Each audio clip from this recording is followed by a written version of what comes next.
Commander Worf wants Jadzia Dax to present her Dach Tang to General Martok. Alexander Rozhenko suddenly wants to be a warrior, and Ziyal's paintings remind Major Kira of Vedic Topek's early work. But Dukat says they're similar in style to Nampart Malor, the founder of Valanin School on Cardassia. Hey, well, that's a lot. Welcome to the Seventh Rule with Cirroc Lofton. Way to get that out. All right. Kind of like when you're reading stuff and don't even know what you're saying anymore. I'm like, what are all these words of the Valanin School on Cardassia? And those are the hardest things to say when you're actually filming. Yeah. Because you'll remember the other stuff, oh, what's his name's coming here. You know that the general thing, I have to say that this person is coming from here, going there. It's just the problem is those, like, you don't know, that place doesn't exist. Yeah. And it's a tongue twister of words. Yeah, and it's supposed to be in a different language. And we'll get to everything in just a second, but I do want to point out, shout out to LeVar Burton, because he is the guy in my mind above everybody that was able to deliver lines that made no freaking sense as if they did make sense. I mean, Star Trek is famous for its technobabble, its Treknobabble. Yes. But of everybody I've ever seen, he was the one that would say these things where on paper it's nonsense, but he would just deliver them in a way that he just believed every word he was saying, and it just slid right through and felt so natural. So big shout out to him for that, because that is the hardest thing to do. No, I'm not aware that he was so good at that, but I do know that is the biggest challenge for any actor when they're doing these episodes. It's saying something that you either have no real conceptualization of, whether it's some scientific data, and you just don't know about peptide nucleosyphus surfaces or whatever it is. That's another Next Generation episode. There's a neuropeptide cake with mint frosting. Oh, really? Okay. Yeah, so good. Very good. You just, you're like, peptides. I know I studied peptides. I just don't know what the hell are peptides. So yeah. And then there's just the language of trying to, say another country's school of da-da-da-da and all this, it's not easy. And it's a skill all to itself to be able to say it as if you are familiar and comfortable with it, as if it's something that you always have. Like, hey, you didn't know the Chicago Bulls. It's not right. It's not just memorizing lines. It's delivering these things that, like, with meaning behind them. Kind of like when they're speaking Klingon, and they can't just say the words in a gruff manner. They have to say them as if they know the meaning behind them.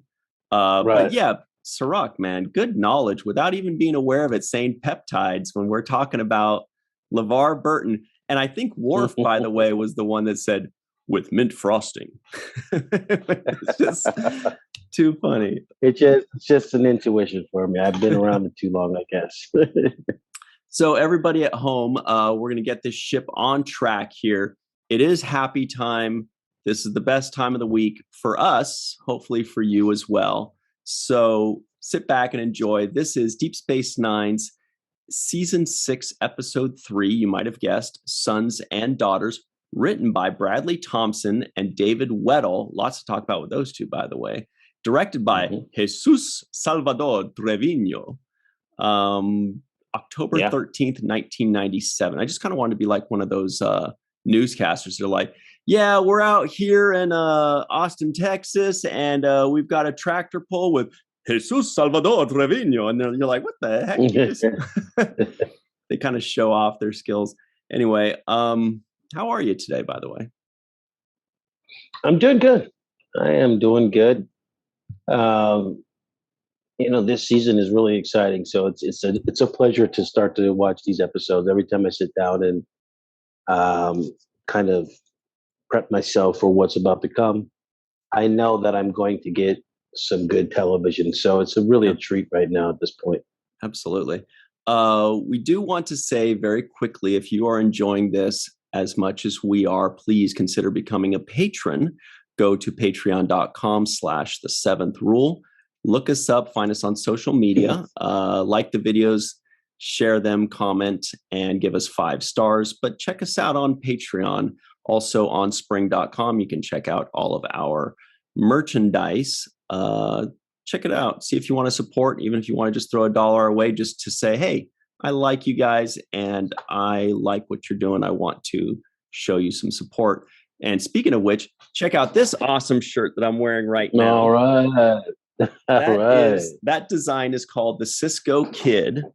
It is made by Cirroc's sister, and you can find it on AbyssinianKiosk.com. She's got tons of really cool stuff, some Ethiopian designs and some Star Trek related stuff. Lots of really cool, awesome things, and a lot of people are getting her things, and they love it. That link is in the description box below, just like our Patreon link is also in the description box below. It's party time. Let's talk about this episode. Yeah. So I think I remember you mentioning, or you maybe have to refresh my memory, but I heard about Worf having a kid.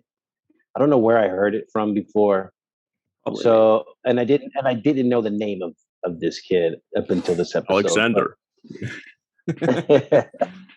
But yeah, can you give me a little refresher course on that? Yeah, so Alexander is a whiny. No, I'm just kidding. Well, kind of.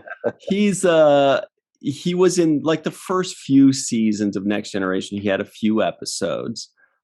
He was so tiny. There was this tiny toddler in Klingon makeup, and it was halfway weird and halfway adorable, because especially standing next to Worf, who's a giant, and he was so small. And Deanna Troi, really liked him and kind of took care of him. Worf tried to take care of him because his mother, Kalar, who's half Klingon and half human, she died. So Worf was going to take care of him for a bit, but they butted heads. His mother was half Klingon and half human. Yeah, so he's a quarter human. And so the only time Worf in history has ever met his match was against his 5-year-old son. He just didn't know what to do with the guy. So the kid ended up being raised by his grandparents, or his adoptive grandparents, the people that adopted Worf, the Rozhenkos. So they live out in Russia, and that's where Worf was raised, out in Russia. And so Alexander then grew up in Russia. So presumably, if the math is correct, kind of like Ziyal, which is like Ziyal, we saw her just a couple seasons ago and she was 13. So I guess she's like 15 or 16 now, but she looks 30. Same thing with Alexander. Mathematically speaking, he should be something like 15 years old, but maybe Cardassians and Klingons grow up faster. So that's kind of how you can work it out in your mind, is to say, okay, they look older than they are because they're a different alien species. They can become adults at 12 if they want. Who knows? So that's the story there. And this is the first time we've seen him, obviously, on Deep Space Nine. And they used a different actor as well, presumably because the actor that they had probably at the time looked like a 14 or 15-year-old kid, and they needed somebody different, kind of like where they changed actresses for Ziyal twice. This is the third actress playing Ziyal because they needed somebody that was older rather than somebody that looked 13 or 15 or whatever. Right. Okay. That's good enough backstory for me, because I didn't understand. And that, so the part where where Worf says talks about him not showing fighting skills and, not having a warrior spirit. That's all backstory that's never been seen before, right? That was all. Yeah, they did kind of, and it's been a long time since I've watched The Next Generation. Right now, the Trekkies are very angry with me for saying that. I do love The Next Generation. That's kind of like 1A and 1B for me as far as Deep Space Nine and Next Generation. But Worf did try to teach the kid to be a warrior, this little 4-year-old or 5-year-old, he's like trying to teach him how to scowl and be tough. And the kid just wasn't a fighter. I think the kid did end up getting into like a fight at school or something at one point, but they have jostled a bit about this, about Worf teaching him to be a warrior, a Klingon, Okay. Well, you answered a lot of questions for me, because I wanted to know when he had that backstory about him, I was like, did I miss something? Or, I know they didn't have on this show. Yeah. So that was one thing. And the other thing was, you answered the question, obviously, but I was like, Roshenko, who is this guy? A Russian?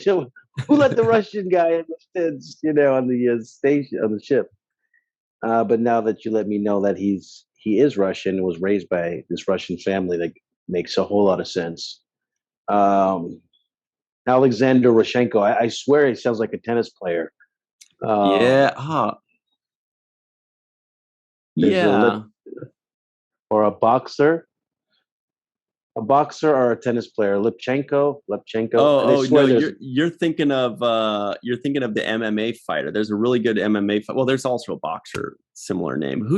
There's an MMA fighter who was just like the best 5-8 years ago with a similar name. Too bad we can't remember Russian names.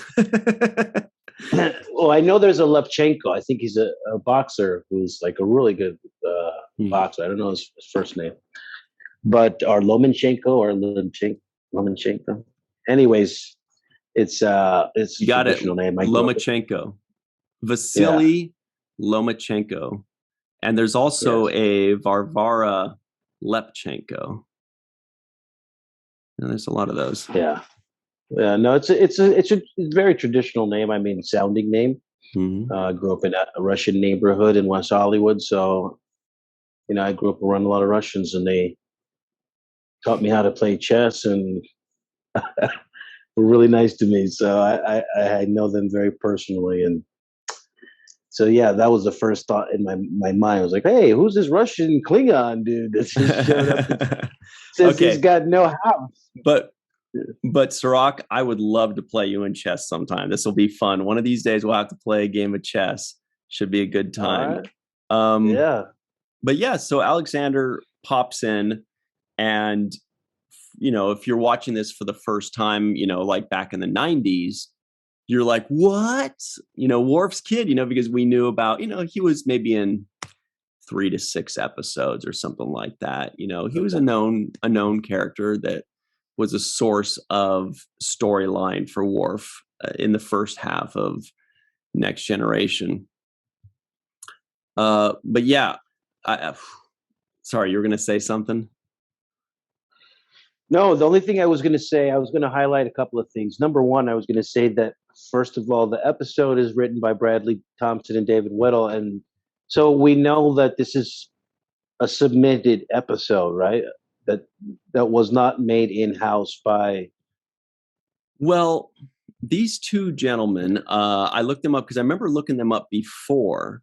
They do have a few story buys, which means maybe they kind of pitched but at least later on, they both became executive story editor.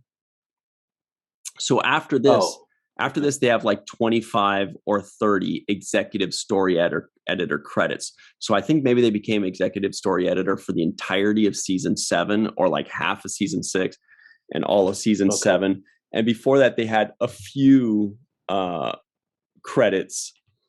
We looked them up before because they had, and then they also went on to write and produce for Battlestar Galactica, for CSI, sci-fi show Falling Skies with Doug Jones, also The Strain, which I think Doug Jones was also in, and now For All Mankind, which is like the big one with Ronald D. Moore. So this is they're definitely a duo that has done a ton of cool sci-fi stuff together. And real quick, the episodes that they see, story by they got for Rules of Engagement. I think that was like season 2, and teleplay by they did The Assignment, and they also did Business as Usual, and now Sons and Daughters. So that's like their 4th one. But then after that, they started going into story editor and executive story editor. So it really picked up for them. Right. So I would assume that means that they're on the lot at that point, and they're now full-time engaged in each script as opposed to just submitting and pitching. Right. So just wanted to highlight that because I think it's just evident of how people are able to grow in the show, as far as at least behind the camera, we see a lot of growth. When we talked to Robert Wolf, and he talked about his maturation as a writer, and towards the end here at the fifth season, when he decided to go on because he had other opportunities that were available to him as far as being a showrunner and writing his own feature film. So, just the opportunity for these different writers as we see their careers start to bud and grow, and it's just an interesting thing to kind of observe as far as the growth in storytelling for DS9. Yeah, and if I remember correctly, I thought Robert was also an executive story editor in some episodes. Yep, I'm looking it up right now. He was an executive story editor for multiple seasons, it looks like. So his leaving after the fifth season may have opened that door. There's certainly something there, to where after 5 seasons he left and these guys kind of took over. Seems like midway through the 5th season, or midway through the 6th season, or for just the entirety of the 7th season. But yeah, this episode, and then just one more thing is clearly Ron Moore likes working with them because they've done several things subsequently with Ron Moore. So that's another thing to just point out. Battlestar Galactica and For All Mankind, 2 very big sci-fi shows that are Ronald D. Moore's amazing productions. Masterpiece. Yep. And this episode, there were some moments that I thought felt so Star Trek.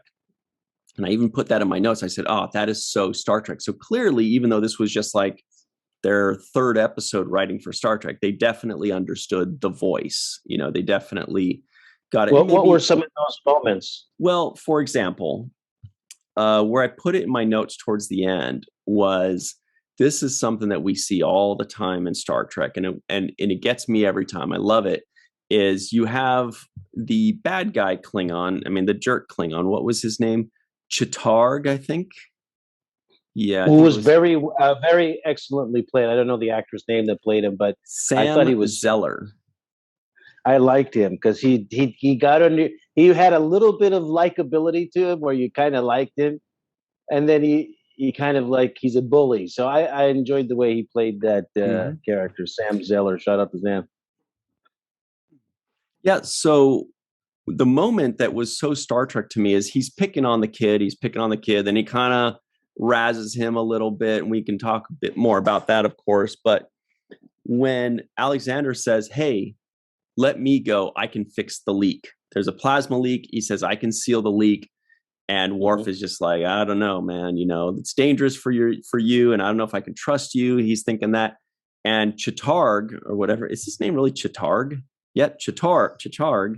He says, I will go with him. He'll need 2 people.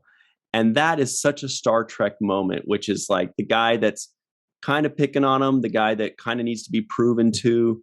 He says, he takes it upon himself to say, I'll take care of him. I'll take care of it. Let me put him under my wing, And that's such a Star Trek moment. It's one of those moments when you go like, it restores your faith in humanity, or in Klingons, where you say, see, even the ones that are tough, or even the ones that are bad can surprise you and can say, hey, this kid ain't so bad.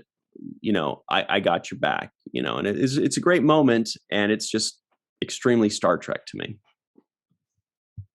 No, that's an interesting, I noticed that moment too. And I did like it. I like the fact that he kind of, he's like, despite all our differences, despite the fact I was going to kill you yesterday or earlier today. Yeah. I know that this job can't be done just by you. And I think that's, kind of what you're saying about the Star Trek moment of things is that the need for whatever it is that whatever the need is, how much people are willing to sacrifice, whether it's their ego, their life, their job. Maybe they'll get, court-martialed or whatever. They're willing to put so much on the line because of how great or whatever that need is that needs to be filled, right? Mm-hmm. Like I'll go to the warp core and I'll expose myself to the radiation because I know if I don't, then we're all going to die. Or that guy, he can't do it alone. He needs somebody else to go with him, even though I might not come back. So I'll go with him. And there's these really good moments of courage and selflessness, I think, that you're talking about is the Star Trek moment. I think it's a great thing to identify. And Klingons tend to do those particular types of Star Trek things the best, which is about honor, which is about like whatever is best for the Empire, whatever, like puts aside the ego, puts aside everything else. And he's just like, yeah, I know we're just about to kill each other, but, I got your back on this. Martok, does that with Worf. They were at odds at first. Gowron, when he first shows up to Worf, whatever it was, 2 seasons ago, and he's like, Worf, there are some people that call you a traitor and say that you're this or that. And he goes, I assure you, I'm not one of them, or something goofy like that, And Klingons tend to always have that moment where they're like, they have these blood feuds and these age-old battles to the death, but they're also like, hey, as long as you're a warrior and I'm a warrior, there's always that respect there, and I'm always going to work with you. And they are, in a way, they're the most stubborn about fighting to the death, but they're also the most forgiving in that they don't let ego get in the way. They're just like, hey, I don't care if you're my mortal enemy. If it's more honorable to not kill you and to work with you, I will choose the side of honor. And it's just always an interesting, they're just such a rich culture that the writers of Star Trek have created. It's very nuanced. Yeah. And when the episode is called Sons and Daughters, but I was thinking it could have been called Bad Dads. Yes. A+, excellent knowledge. Excellent knowledge. Bad Dads, man. I love it. Yeah. Our Bad Dad's gone good, because there's a moment, I guess they have that redemption where they do kind of, this is their step up to the plate and kind of redeem yourself for the bad dad that you have been. I think it's kind of one of those things. Yeah. Kind of like a redemption story for the bad dads in a way. That's a good point. Yeah. I mean, because that's another thing that's very Star Trek, because they have the A plot and the B plot that both either have almost the exact same theme or have themes that are in the similar realm to each other, and that's why their titles usually have meaning to both plots, Yeah.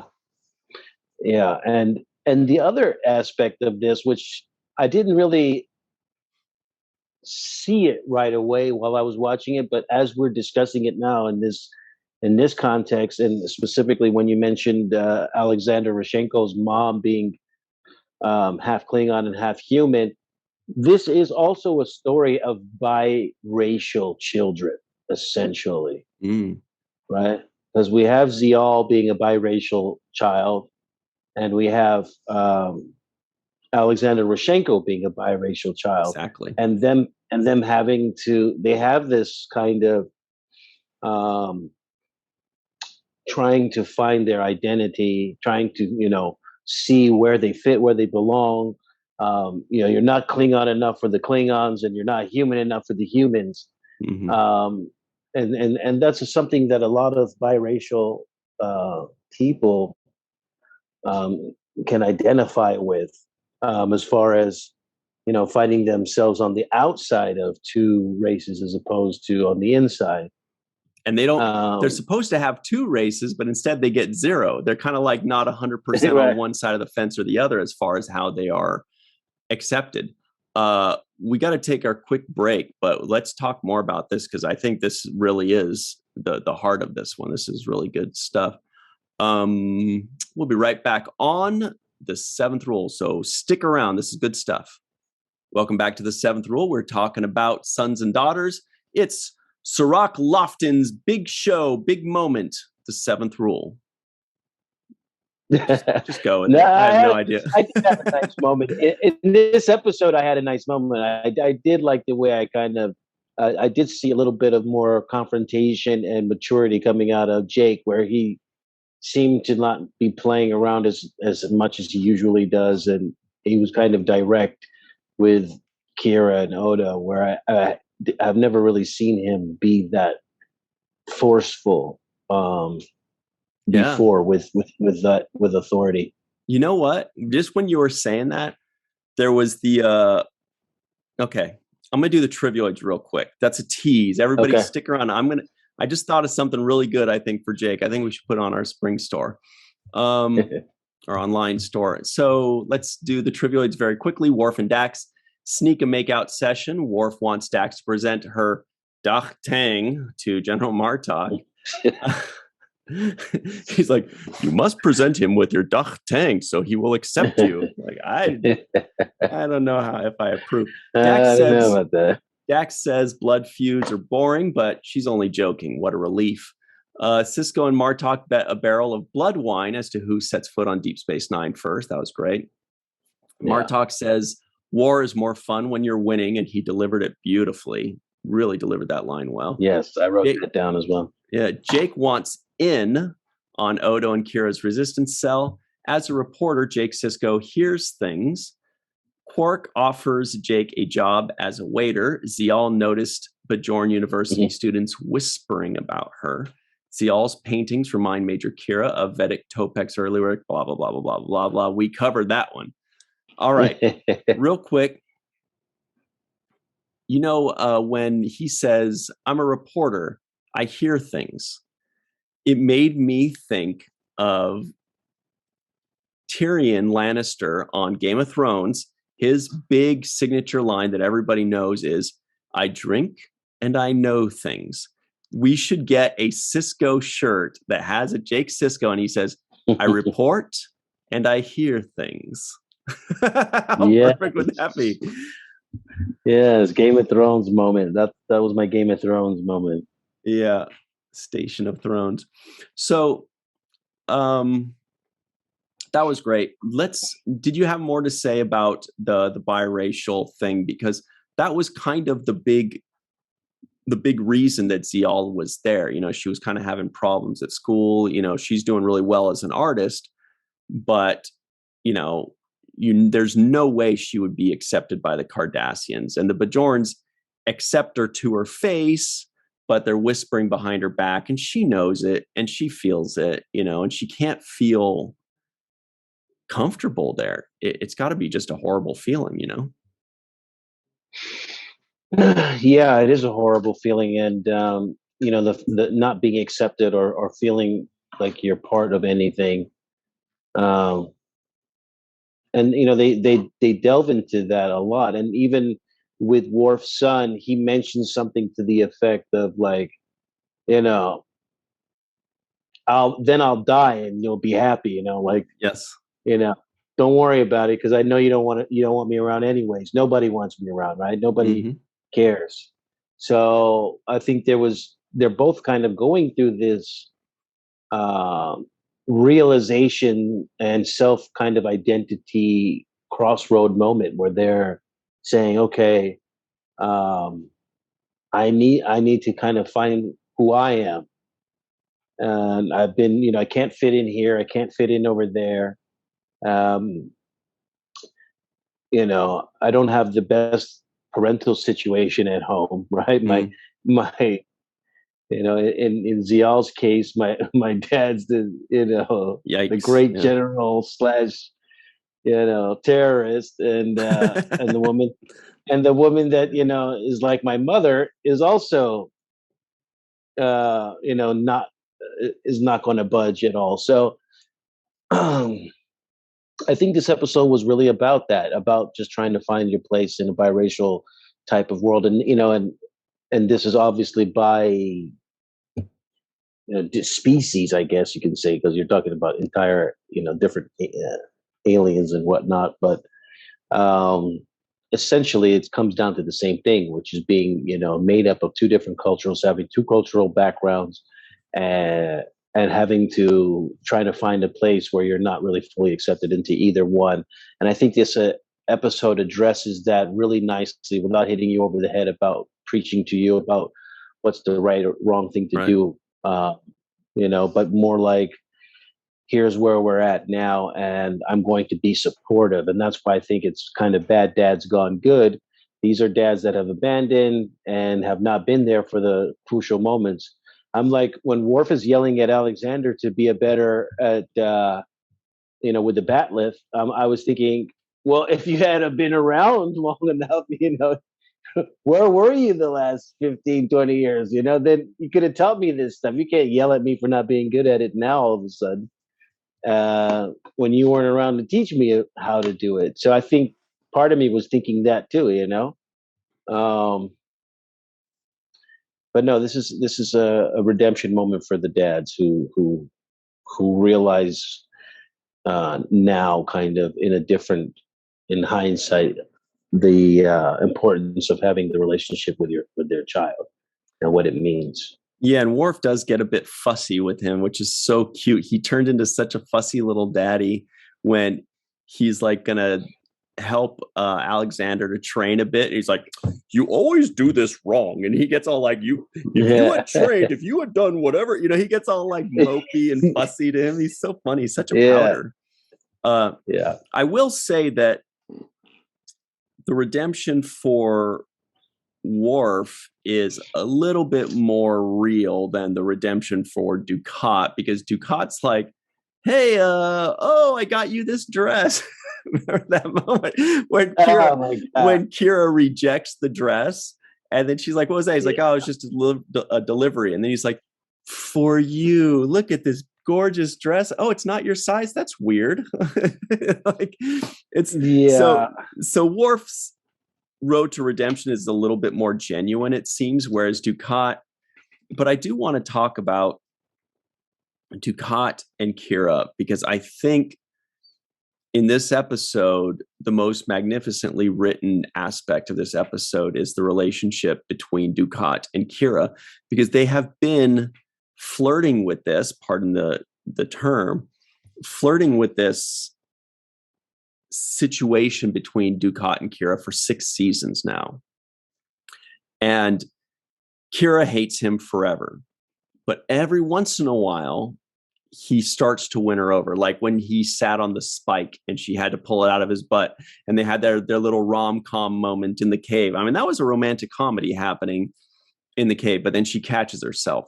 And it happened a couple more times. And now this time, because you got to figure out a way to make it believable, because otherwise she would forever resist him.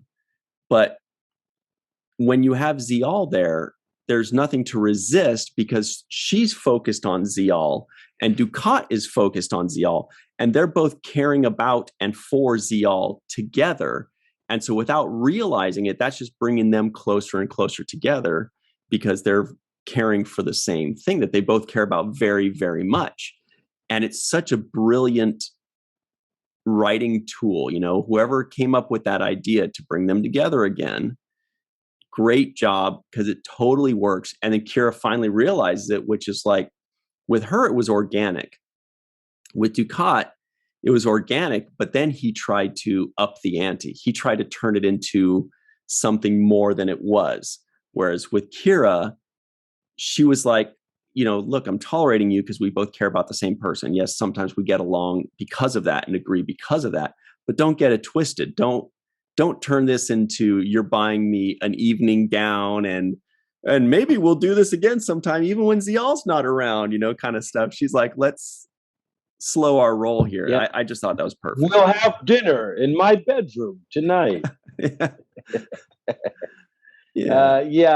I there was a moment, and that's just, the complexity, and really, to Mark Alaimo's credit, he's fantastic at what he does when it comes to this Dukat character. He knows it very well. And what he did with this particular moment, I thought there was a moment when I said, oh, Dukat is really sincere. Yes, like he's winning you over now. Yeah, he actually, for a second, I actually wrote it down. Dukat seems sincere about, What a sweetie. you know, about Ziyal and the importance of Kira in her life, right?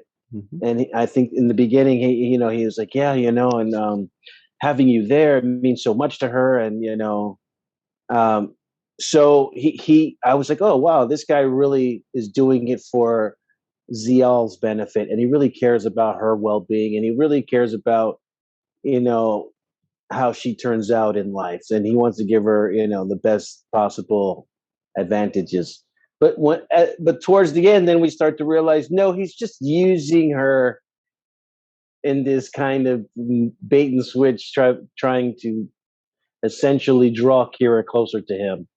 Because Yeah. that whole when he gave the dress away, I said, who's secondhand? Who regifts a dress? I put that in capital letters. I said, girl? Dukat is a regifter.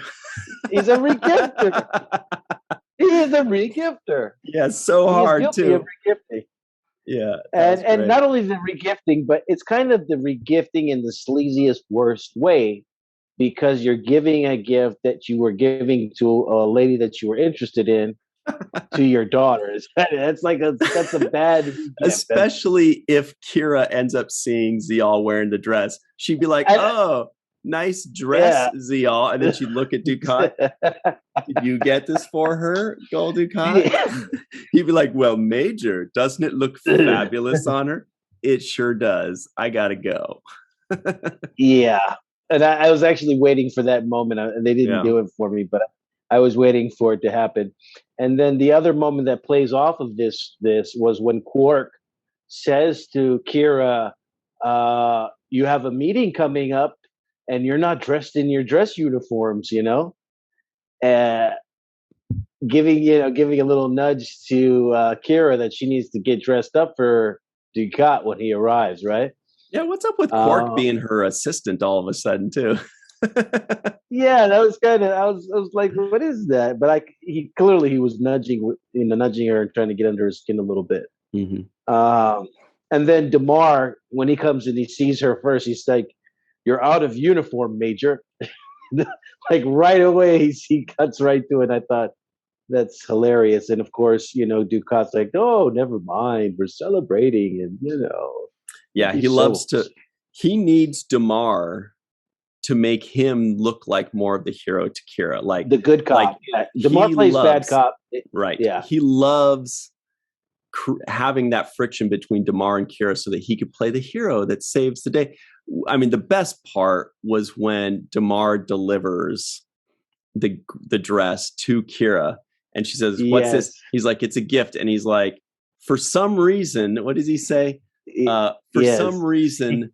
He thought you'd enjoy having me deliver it to you. And we're like, oh, that is such a Dukat thing to do. Yeah. I when he said that, I was like, oh God, this is about to go bad. And one more thing about the regifter before we change the subject on that.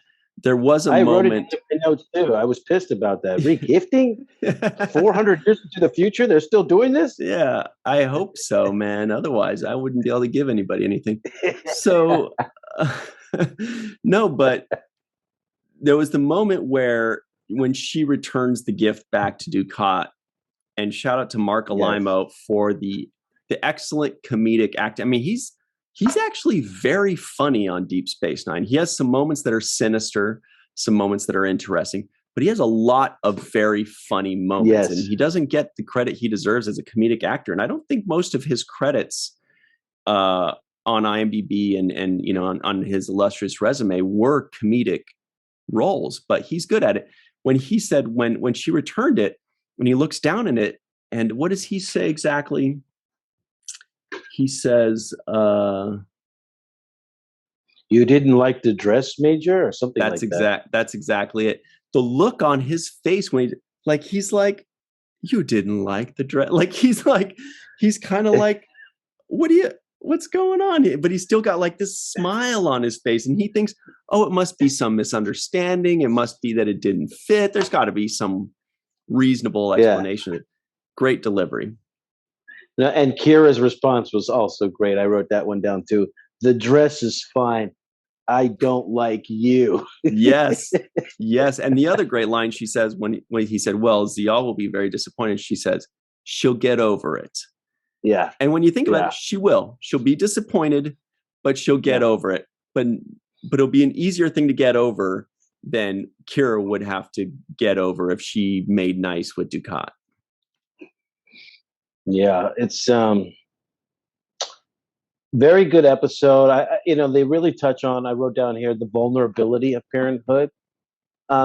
You are open to a certain level of vulnerability when you're a parent, right? Because you are protective of your child, and people can try to send a message to you through your child, right? So there's always like a level of vulnerability that you are susceptible to as a parent in general. So, you try to do your best to stay out of trouble and not cause any problems when you're with your children, right? You're just in family mode. So, and in this case, there is the vulnerability that one, Ziyal shows that Dukat has a softer side to him, and even if it's a little creepy and it's it's a little perverted, but there's still a soft spot in him. He's not completely 100% ruthless. There's even though there's got to be a 1% or more of him that is genuinely cares whether somebody lives or dies, right? Especially his daughter. And the same soft spot I felt was exposed with Worf when he saw his Alexander getting beat up, and he jumped in, and it was like he couldn't resist not jumping in. And I think Martok was very understandable of that. He was like, "Yeah, I know how hard it is to sit there and because I sat there and watched you get beat up by the Jemadar, and it was hard for me to watch you as somebody I consider like a son of mine to go through that too." So very good writing, very clever for those kinds of storylines to play out. To add to that, Deep Space Nine especially is really good at showing the two weaknesses that most people have. And they showed it here. For Dukat, he's only got two weaknesses. I mean, well, he's got a lot of flaws like ego and pride and, megalomania and all that. But he has two weaknesses. One is Ziyal, and the other is Major Kira. Those are his weak spots, as in, well, not weaknesses, weak spots, where that, Ziyal can almost convince him to do anything. And Kira could almost convince him to do anything. Love and child, right? And who else? Same thing. Worf. He's uber professional, takes his job super seriously, but he's got a weak spot when Alexander pops in. He's got a weak spot when Dax shows up. Who else have we seen this all season or all series long? Captain Sisko. He had a blind spot when Cassidy Yates was, betraying him. He's got this weak spot every time he's like, I don't want to leave Jake in this situation. And his dad's even yelling at him about it, So it's really cool. It really humanizes these people, no matter how bad they are. Like in Dukat's case, we understand why they're doing the things that they're doing, even if they're totally detrimental to their career, or even if it shows weakness, because that's the weak spot that most people have. It's very clever. And it layers the characters. It makes it interesting. Like I said, this episode had a nice flow to it. The Klingon that we talked about earlier, who was I forgot what his name was. Chatarg. Chatarg. Which is funny because a Targ is like that wild boar that runs around the Klingon home planet. It's a Targ, and this guy's name is Chatarg. So I don't know what that's supposed to insinuate, but I don't know. Maybe it's part of his diet. But he was really good in this episode as well. I just want to say again, there were like when he delivered that line, he fights like a Ferengi. Yes. I was laughing. I thought it was You're like, you get him, man. Yeah, I had to rewind that again. And it's like we're back in middle school and people are talking shit to each other while they're fighting, saying yo mama jokes, Yeah. And then he had another drop the mic moment when he looks at Worf and he says, "Are you going to fight the Jem'Hadar for him as well?" Yeah, that was mic drop. That was a killer. That was the dagger right there. That was the dagger 3. Yeah, that was it. That was like nothing else to say. Walk off the screen, and I thought that was great. It would have almost been funny if Worf didn't realize that was kind of if Worf was like, "Well, no, of course I will not fight the." Oh, that is a joke or whatever, Or Worf. Yeah. Oh, and then the same Chatar guy, he delivered the other thing when he said, "Unless we run into a hostile simulation program." That was another just perfect delivery, I thought.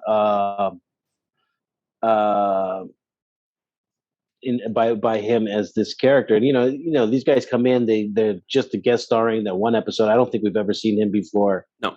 But even with the makeup on, even the fact that he's a rookie Klingon, he just stepped on the set.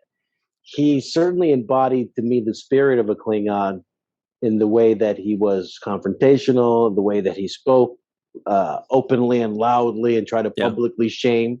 Those were all like dead he on. Totally got it. He understood. Yeah. Okay, these are what Klingons are like. I get it. Maybe he's harnessing a biker gang in a bar or something, but this dude was a comedian too. You're right. Like, he's like, "Thank you. I'll be here all week. Tip your waitress, try the calamari," because he's killing them when he's like, "We'll make sure not to run into any more hostile, holograms or simulations." Like, you are just tearing this kid up, man. Yeah. And also I want to say about the kid who played Alexander, we didn't talk much about him, but he did a good job for playing this kind of, shy, not sure of himself. He delivered those emotions well too, I thought. I mean, at first I was like, who is this wimpy kid? How the hell does he how does he get to stand next to these soldiers? But when he defended himself at the in the mess hall when he was eating, and he defended himself by throwing the food on the guy. Yeah, I was like, well, at least he's got some kind of heart backbone, right? Mm-hmm. Yeah, he's got some kind of backbone. He's not a complete wimp or scaredy cat because he's not afraid of conflict or confrontation. He went in, he kind of initiated that fight, in my opinion. So I was like, oh, well, he's not as soft as I thought he was, but he did talk soft when it was time for him to. And there was a kind of a natural father-son feel to how he was approaching the strictness of his parent. He was kind of approaching that with the kind of, I thought, nice reservation. Yeah, and when he arrived, they were showing the desperation and the dire straits of what's going on in the war, because they got a lot of injuries and a lot of deaths. So Martok said he asked for 15 replacement crew members, and he got 5. And it was a ragtag bunch. There was an old dude in there. There's some kid in there. He's like, he got the bad news bears, basically. You know what I mean? Yeah. So he's thinking like, this is what we've got, and that's showing that they're losing the war, and that's why he even says, war is so much more fun when you're winning, or whatever it is. I already forgot what he said. That's the one. Yeah. And it was funny because I wrote that line down as well. War is more fun when you're winning. And that actually came on the heels of the Dax scene with Worf. And he says, it's going to be very difficult to be married to you, or something like that. and she says, yeah, it won't be easy, but it will be fun. And I thought, oh, they just used fun twice, right? My ear picks up on words when they're used in repetition. So she said it won't be easy, but it'll be fun. And right after that, Martok says war is more fun when you're winning. So it's like, oh, okay, fun. Yeah. Interesting. One more line from Chittarg, the comedian, Chittarg Chappelle. He said, oh, maybe you'd prefer a earth beverage, maybe a nice root beer with a lump of ice cream in it, or what do you say? A chunk of ice cream or a lump? Yeah. Prefer a glass of root beer with a nice lump of ice cream in it. Ugh. He's slaying him, man. He's just. He was dropping bombs everywhere. I was really surprised that Worf let him live. I must kill you. Yeah, well, he's yeah. That guy got. They need a medic. I mean, and a lot of sick then burns. The moment where he said, oh, he dropped the microphone again when he said, "Yeah, we're trying to open this door because you're an idiot." He locked himself out. When he dropped that line too, I was like, "Who is this guy, man? Give him his own show, man. give that man a spin-off. The Chittarg and Alexander show." No. Yeah, it was that good. So we do have to go to the free-for-all now, everybody at home. So be sure to stick around a little longer for that. We've just got a minute left. We'll see what their favorite Chittarg one-liner was. Maybe that'll be a fun question to ask, except people listening in are like, we've already heard all the jokes. Move on. We do want to give a very special thanks to Carmen, a.k.a. Skillet, TJ Jackson-Bey out in Missouri, Bill Victor Arucan, Yvette Blackmon, Homer Frizzell out somewhere in the Big Apple, Eve England out in Wales, Dr. Anne-Marie Segal, Titus Mohler, Tim Baum, Susan V. Gruner, John Mann, Mark Rocco, Darlena Marie, and Rex A. Wood. Also, there was a NAM? There was a NAM. Actually, we'll see if the free-for-allers can get it, because we've already mentioned it. Okay. And there was also a Trekkian name. It's a little bit of a different one. He said, they will have the reflexes of a Norpin Falcon.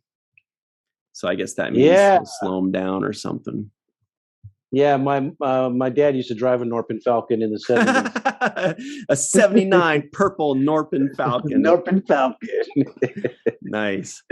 All right, so everybody at home, stick around. It's time for the free-for-all. We'll be right back. Always remember the 7th rule. Welcome to the free-for-all. Today we are joined by the fabulous TJ Jackson-Bey out in Missouri. The dazzling Dr. Susan B. Gruner from Florida. The ultimate orange is the new black. Scotch.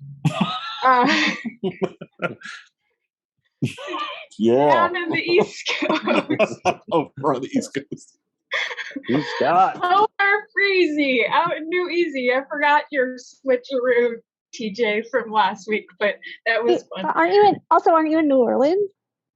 Today it's New Orleans. Today, wow. Wow. Which I think is the big easy. Yeah, she said the new easy. That was close. Oh, that worked. Yeah. Let's go with that. And the always energetic Dr. Anne-Marie Segal out in the Big Apple. And our hosts, always, Cirroc Lofton, the fabulous, and Ryan T. Husk, the glorious, and me, Malissa Longo. All right. I thought Cirroc was glorious and I was fabulous. Did we get that? We can switch it. Switch it. I guess. Glorious. She said glorious, Ryan. You missed the in part. Oh, my bad. Okay. So today we're talking a bit more about, boy, oh boy, sons and daughters, which is a pretty crazy name because when you first see that name, you think, oh, maybe it's about Jake and Nog, but it really was not. It was about a son and a daughter specifically. Do you anybody have any fun thoughts to say about this episode? Oh, wait a minute. Whoa. We forgot so many things, Cirroc. We got so into this thing. We didn't cover anything. Like, first of all, Jake Sisko guesses the IMDb score. Oh, yeah. I'm going to say this was a 7.9. Maybe an 8. 7, 9, 8. Anybody else have any guesses on this one that doesn't already know? 10. I tend it. You tendy? Yeah. You tended it. Please, the intendee. The answer is, the intendee. The answer is 7.1. Which is not fair. Yeah.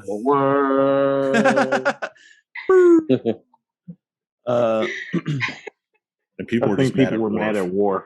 See, I see something coming. It's the time. I forgot this. Oh man! It's time for the nitpick number 1.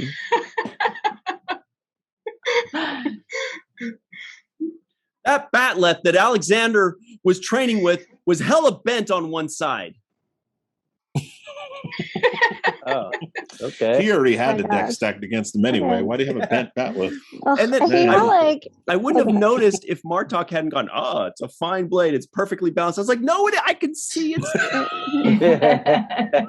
it's from the drop, whatever the prop was from the drop, probably. Anyway, what were you saying, Anne-Marie? Oh, I just hate how Alexander has to get himself in like a life or death situation to win back Worf's love. In this again, after we already saw that in TNG. Like, yeah. Love him. Yeah, no spoilers. But yeah. Did any of you catch the NAMs today?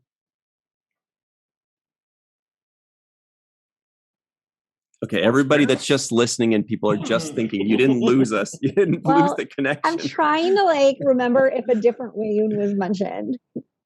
After the other week, you mentioned an earlier Wayun. I thought that was a great call. It was in the Klingon storyline. Oh, what does Aron. Was he mentioned? I didn't catch that. If so, no. Who is it? Kalar. Oh no, that was a different episode. Oh, the Rishenkos. Yes, the Rishenkos. Oh yes. Love them. Wait, but back to Earth. Get out of here, kid. But was Kalar mentioned too? She may have been. Yeah. He said she died suddenly when he was young. Yeah, because he said it to Martok, right? Right. Well, yeah, but they didn't mention the Rishenkos by name either. They're just like, how are your grandparents doing? How are Nana and Peepaw doing or whatever? Our parents were in good health when I left them. Yeah, right. Okay.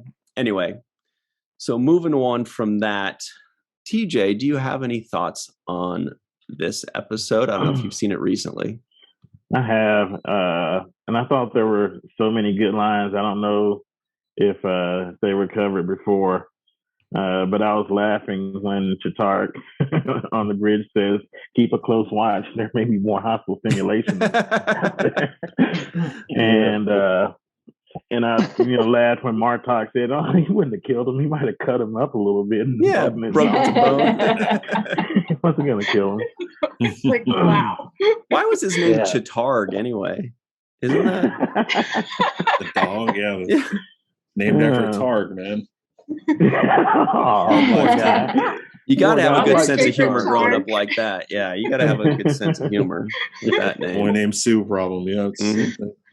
And I thought Alexander delivered a great performance when he was talking to Worf and he said, "You call yourself my father, but you haven't tried to see me or talk to me in 5 years. I wasn't the kind of son you wanted, so you pretended that you had no son. You never accepted me.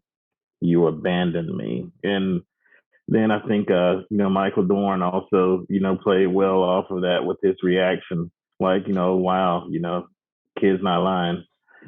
No lies detected. Well said by the party gorn, TJ, Jackson-Bey out in Missouri. They were just in like such a good place at the end of TNG.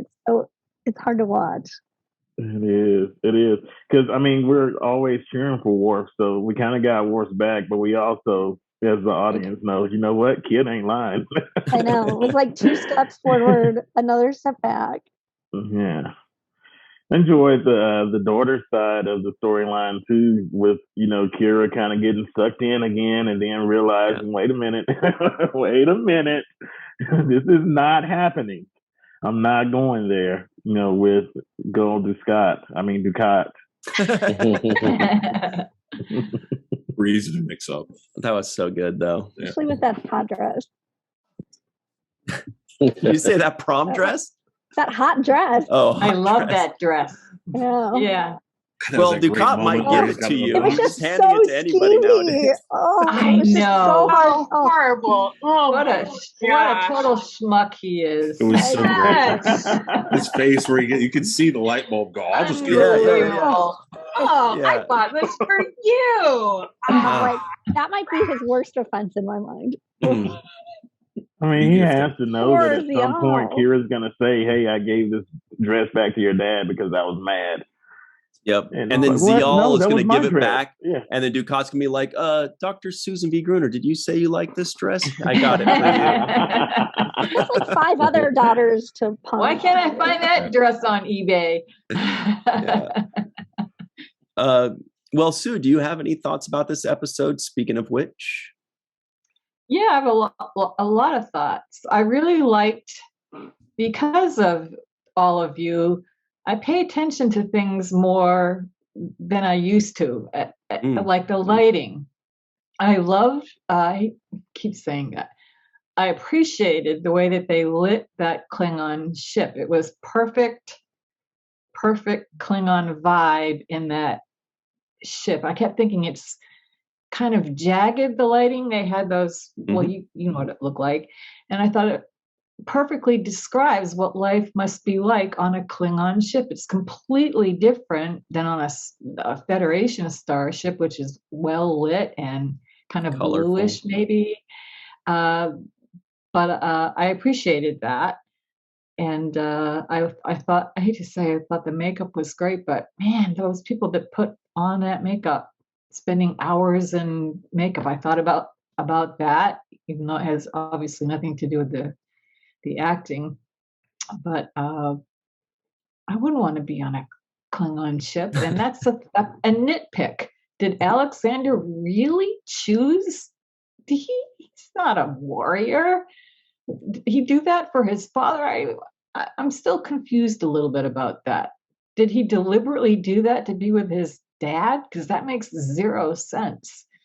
I think he went to the Rotaran because he heard Ch'Targ was a great one-line comedian. Like he's like, I gotta get roasted by this guy. I heard it's to die for. Cirroc and I were The very roast of pleased. Rushenko. Yeah, That could have Roast been another Rushenko. title. yeah, the roast of Rotaran. Did I miss something? What made him decide all of a sudden he's in wherever they are in Moscow or wherever they live? Decide, I want to be on a Klingon bird of prey. A little bit of leap. Yeah, Yeah. a huge leap. Mm. Yeah, did he say anything at any point? Why came other than he wanted to It prove just to his must have dad been that he was like- wrong about him? His grandparents were already getting old, so my headcanon is that it was like getting hard to live with them in the Ukraine or wherever it is. But I mean, things must have been so hard for him, especially like as the Klingons and Federation like weren't getting along a few seasons ago. Yeah, we're just at war. Yeah. Yeah. Well, also sometimes when they're seeing, they see their somebody's country is being attacked or in a battle, they want to go help it, and maybe he was seeing that he was seeing a commercial from the Klingon Empire while he's watching Sally Jesse Raphael or whatever, and there's a commercial that says, "Do you want to restore honor to your house? Come join the battle against the ugly Jem'Hadar," or whatever. He's like, "I'll do it, and I'll piss off my dad in the process." Take my bent Batflat and run out there. Were you saying something, Anne Marie? It's sad. It's just so sad. I don't know. It hurts very watching sad. Alexander have a sad life when he had such a hard time acclimating to the Enterprise. What about you, Malissa? Any thoughts? Well, yeah, I mean, I've read a lot that people don't like Alexander very much at all. But I think it's so unfair because he didn't really have the upbringing of a Klingon. And I can see him wanting to try to connect to that part of him because he is 3/4 Klingon, you know. So he would want to connect to his roots, to, you know, so to say, but he doesn't have the tools to do that. So I mean, he's trying to be a Klingon, true to himself, with human tools. You know, in the cultures between human beings and Klingons are vastly different. So it's a difficult road to walk. And I think that he may have told himself he wasn't doing it for his father, but most kids are looking for the approval or at least the attention of their parent. Yeah. So subconsciously he could have been doing that too. So I feel bad for Alexander because as opposed to Sisko, Worf is a pretty crappy father. And I love Worf, but he dropped the ball as a parent. Many times. It is apparent. Yeah. Cirroc said I that have the another title. nitpick. Oh, sorry. by the way. Cirroc said the title of this episode should have been called "Bad Dads." How great is that? Bad dad. What were you saying, Sue? Sorry. How did those Klingons and the bird of prey know about root beer? Yeah. How would Ice your cream in average it, everyday too. Klingon know about root beer? It's A little probably their chunk of ice favorite cream. joke Probably- about humans. Yeah, it must be a joke. They probably docked at Deep Space Nine because Martok is the head of the ship, and they've Good point. probably been at Quark's, who knows plenty about root beer. Mm-hmm. What if because that of was not the Federation. first time? Yeah. If that's like Quark's thing to everybody that's not human, like, hey, check this junk out that they drink. Aren't they Exactly. gross? Like, Garrick was just one of many. Try it. That's his bit. Yeah. It's his bit that he's got. We come in there. Now, Goldu out. Scott, what are your thoughts on this episode, by the way? Cool shirt, too. One goal to another. I never want to play any kind of game where bluffing is involved with Worf, because when Alexander walks out, his face doesn't change. Like, he looks across, was there like 5 or 6 of them came on? Yeah, and he just looks across him, and it's like did he not recognize him? He didn't even do like a double take, like what's going on? I mean, nothing. He just completely dead faced the entire time. And then even for Martok to bring it up later, like, man, we were in prison together, man. Yeah. I invited you into my house, and you didn't tell me that you had a guest. That part's insane. Like, and he has a different yeah. last. He's going by Worf's old last name. Like, Worf didn't even bother telling him they changed houses. And There's some kind of like there's no paperwork for the Klingon house when you move in. He was like, you got any dependents? No, I don't have any dependents. horrible. That's like he How do you changed do that? addresses without telling his own kid. He did everything. Just ship them off to Russia. Cell Yeah, phone. let them go do that. And it's also it's not fair at the same time to judge anybody against Sisko or O'Brien or even Rom as far as dads on the show. So I mean, he's better than Dukat is. So he's got that going for him. More fair. Well, I thought mean, Dukat at was the least best Dukat dad. tries to reach out to his daughter and He does try. tries to develop a relationship with his daughter. Worf pretty much wrote Alexander off. Yeah. So, it's. I mean, he didn't kill her when he was gonna, and he didn't kill her. So He almost killed her, though. That was pretty. and then he decided not to. So that was nice of That's him. always That- good. yeah.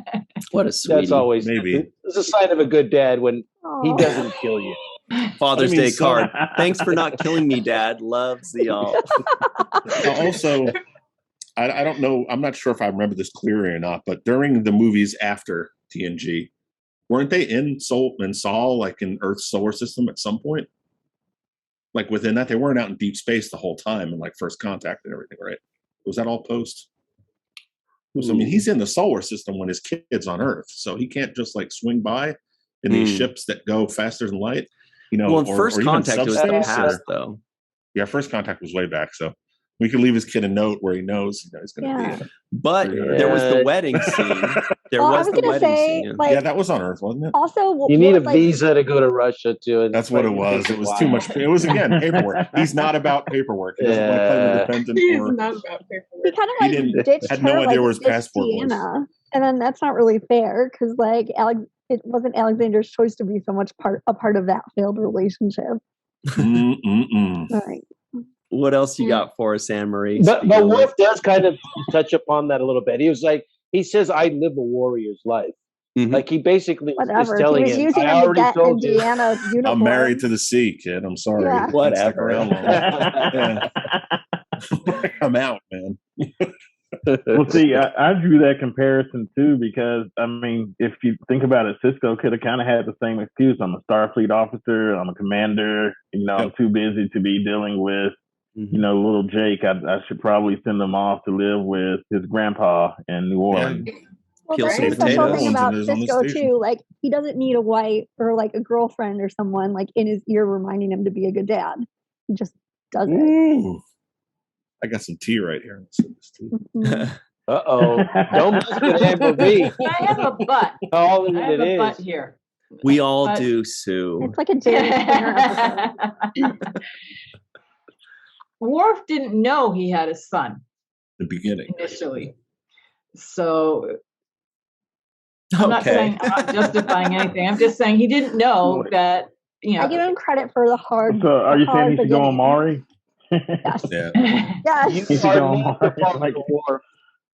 you All know, right. this little boy suddenly shows up, you know, and I don't know how I would react if It'd be pretty shocking. I was Some in- Klingon kid showed up.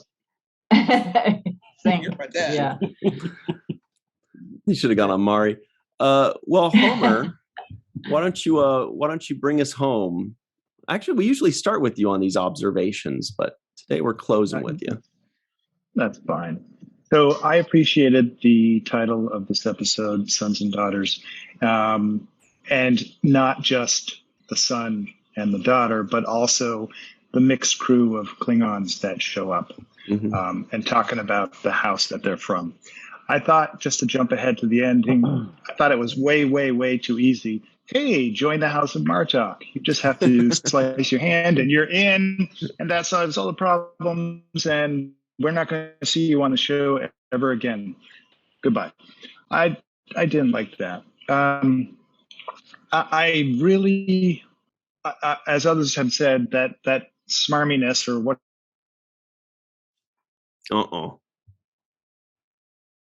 That's okay. That's okay. We're still waiting. I heard a Price is Right. You can spell smarminess Hey, you're back. for us? I sure can. I would spell it with an S and end it with an S. Okay. All right. All right. Perfect. then. There's a bunch That of works stuff for in the middle, MARMINES in between there. Okay. Survey That says. works. Yeah. I also think one last thing. I think that they missed out by making Alexander such a runt of the litter type. I think it would have been cooler if he had been as big as Worf, but still not inclined to become a warrior. So Like I think when- they sort of fed into a stereotype. Yep. Interesting. Kind of like when Jake was being played by Tony Todd and he ended up being bigger than his dad, but still had a different spirit than his. You know, he wanted to be a writer. Yeah. Interesting. Exactly. Yeah, I'm going to piggyback a little bit off of that, Homer, and say that I was waiting for the redemptive moment for Alexander. I was waiting for him to save the day, right? Like I was like, okay, well, he's you know, he's a real mess up. He screws everything up, but there's going to come a time when his screw up is going to like work out, or it'll save their lives. And they didn't give him that much of a redemptive moment. They just made him look like he locks himself in the they're in the middle of the, and he's locking himself. Hey, somebody open the bathroom. I'm locked in here. It's like you got. But you know what? He had the courage to go down there. Yeah, he had the courage to go down there. No, he he did. volunteered for that. And he had the courage to show up on the ship altogether in general in the middle of the war. So he has courage, but I was hoping that courage would pay off in some type of redemptive storyline where his courage redeems him and he's now accepted by people because they see that even though he messes things up here and there, that he has good intentions, that he is courageous, that he's willing to stand up and confront different issues. I just thought there was a moment that they missed out on. They could have played him kind of saving the day. This was a perfect type of, we mentioned Jake, Nor the Battle to the Strong, where Jake kind of saved the day, even though he's faced with this dilemma of fear and courage at the same time. I felt like that could have been his storyline as well. He could have been faced with a moment where his fear and his stupidity or his mess ups actually turn out to be a good thing. So yeah, I think that was a missed opportunity, especially if you're going to not see the character anymore. You don't want to leave him off as just being a bumbling idiot, because then he should be on lower decks.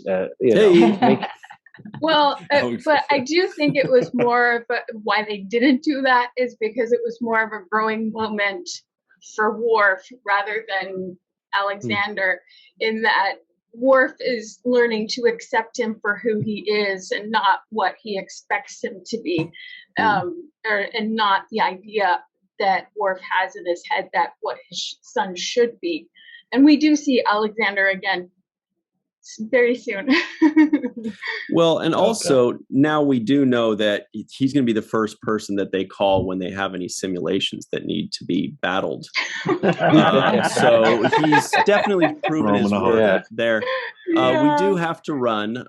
Thank you all for joining us on the Free for All. Sue, Melissa, Goldu Scott, Homer Freezy, and TJ Jackson-Bey. For myself, for Cirroc Lofton, and for the coolest guy ever, Aron Eisenberg. Thank you all for joining us, and always remember the 7th rule.